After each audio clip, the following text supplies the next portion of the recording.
influencer ni yang pergi gym macam gay. Why? Saya gay ke? Tu personal.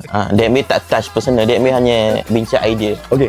Masuk gay di situ bukan makna gay literal. Okey. Suka lelaki. Gay di situ maknanya kelemahan. Weakness, contohnya weakness dari segi mental strength, emotional, suka gaduh pasal orang, dekat internet stage video orang.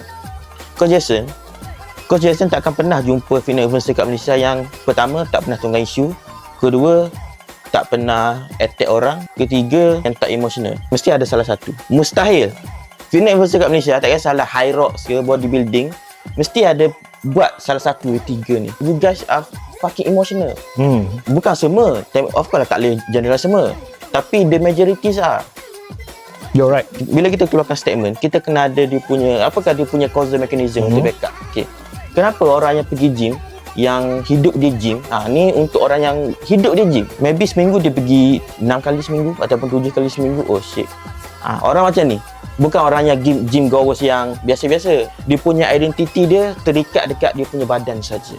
Itu masalah. Orang yang pergi gym ni dia punya starting point tak lawa. Dia punya starting point tak cantik. Sebab apa? Most yang pergi gym sebab dia start as insecure kid. Dia insecure dengan badan dia, so dia pergi bina badan. Tapi dia tak faham bahawa kalau dia insecure and dia pergi bina badan, dia akan still insecure. Cuma dia akan jadi insecure yang sadar je lah. Sebab insecure masalah kat mindset. Betul. Bukan kat badan. Betul. You bina badan, you akan dapat body dysmorphia, betul tak? Betul. Dia punya identiti hanya pada badan saja. So bila orang serang dia, contoh you punya kaki tak besar, you skip leg day, dia akan trigger gila babi. Faham? Betul. Dia akan trigger gila fucking babi punya. Yeah, bro. Trigger. 100%. Benda ni tak berlaku kat orang biasa, hanya berlaku dekat orang yang pergi gym saja. Faham? Yang you punya identiti pergi gym. Betul. Macam DMA suka, DMA nak badan lawa, tapi kalau you attack DMA punya kaki, DMA tak terasa as much as 100%. orang terasa. Yeah. Sebab apa? Sebab my identity bukan pada badan. So ini serius story pernah ada satu kawan dulu kan. Okay, saya pernah kata, dia tanya pendapat saya tentang dia punya badan. Aku cakap, actually everything nice, cuma kau punya back tu kurang. Depan-depan macam okay je, tapi belakang tu dia maki aku. What the fuck, man? Aku bukannya kau minta pendapat aku. Lepas tu kau cakap back kau lemah. Lepas tu kau tiba-tiba kau maki aku depan kat belakang aku.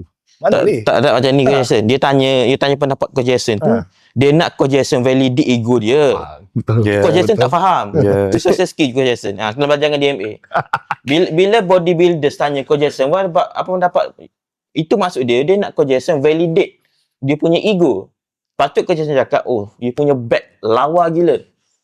I think you are top 1% percentile gifted genetic. You kena kata macam tu. Sepatutnya. Betul. Itu Betul. masuk di sebalik. Dia bukan anggap Coach Jason sebagai guru pun pada masa tu.